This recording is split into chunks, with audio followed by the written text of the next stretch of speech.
Do you or someone you know suffer from shin splints from running?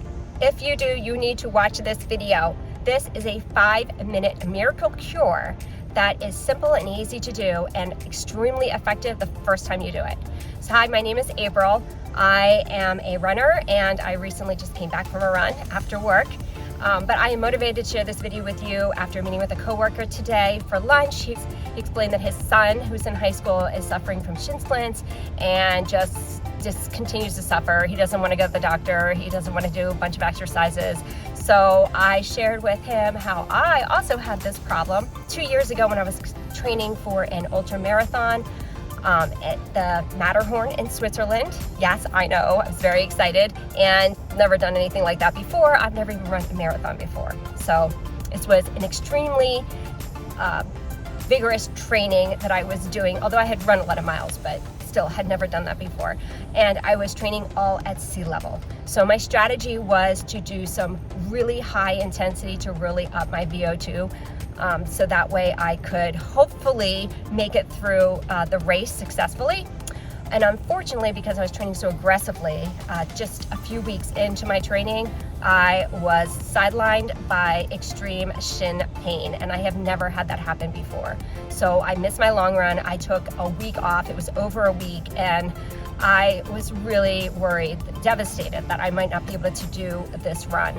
So I was desperate, looked on the internet and found this 5-minute miracle cure by this doctor, which I will link the article that I wrote about it that has the link to the article that he wrote over 10 years ago. So take a look at that if you'd like. But anyways, this is 5 minutes and I immediately felt the results. The first time I did it every day for a week, and within a week I had no pain. I was able to resume my training as if I hadn't stopped. So it's extremely easy and effective. 30 seconds, there are toe dips and raises. So you've heard of calf raises. Well, this is the opposite. So you stand on the ledge and you do toe dips and raises for 30 seconds. You can do them fast or slow, however fast you want to do them. Then you do it with bent knees for 30 seconds. Take a rest for 30 to 60 seconds and do 3 sets.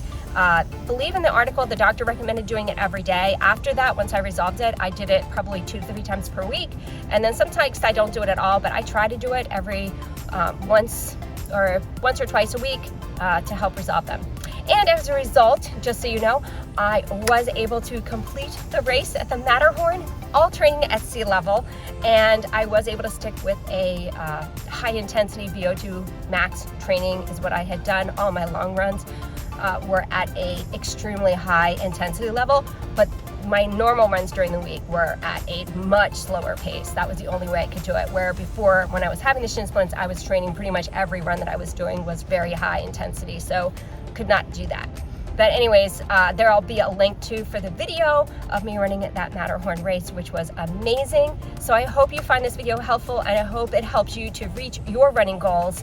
And please share it with somebody else that you know. Would love to hear the results of you trying this. And if you continue to have pain after a week, you definitely need to see a doctor, because it could be a tibia fracture and you might not just be suffering from the normal shin splints. So seek medical attention if you have any doubts at all.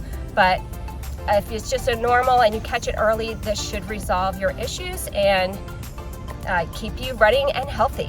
So more to come with more simple, easy, and essential exercises that you can do to keep your lifestyle active and help you to achieve your goals.